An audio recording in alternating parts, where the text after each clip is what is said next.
আগামীকালকে 16 ডিসেম্বর এবং বাংলাদেশের আমাদের যে বিজয় দিবস, সেই বিজয় দিবস উপলক্ষে ড্যাবের সবসময় যে আলোচনা অনুষ্ঠিত হয় তারই ধারাবাহিকতা আজকেরই আলোচনা। শুধুমাত্র একটা কথাই, যে বৈদ্যনাথতলার আম্রকাননে যে প্রবাসী সরকার হয়েছিল তার যে ঘোষণা ছিল ডিক্লারেশন অফ ইন্ডিপেন্ডেন্স, আর আজকের বাংলাদেশের প্রেক্ষাপট গণতন্ত্র কোথায়? কারণ খালি আমরাই কথা বলবো। গতকালকে একটা প্রোগ্রাম হয়েছে, প্রোগ্রাম পরবর্তীতে এমটেবের মহাসচিব বিপ্লবুজ্জামান বিপ্লবকে শাহবাগের মোড় থেকে গ্রেফতার করেছে।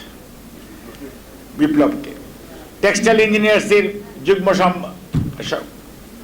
আহ্বায়ক ওকে টঙ্গী ব্রিজের কাছ থেকে গ্রেফতার করেছে। অর্থাৎ কথা খালি ওনারা বলবেন, আর কারো কথা বলার অধিকার নাই। সারা জীবন গণতন্ত্রের জন্য যুদ্ধ করেছেন এবং কথা বলতে বলতে মুখে ফেনা এসে গেছে, কিন্তু ক্ষমতায় বসেই বাকশাল করেছেন কয়েক মিনিটের মধ্যে।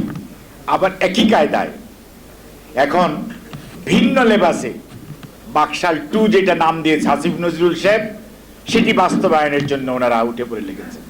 কাজেই কথার বাড়াচ্ছি না, চলেন আমরা সবাই আজকে জাতীয় ঐক্যবদ্ধ, দেশের মানুষ ঐক্যবদ্ধ।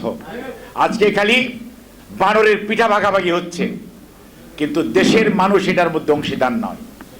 আগামী দিন 7 তারিখে এদেশের মানুষ প্রমাণ করে দেবে বানরের পিঠা ভাগাভাগির সাথে এদেশের মানুষ সম্পৃক্ত নয়।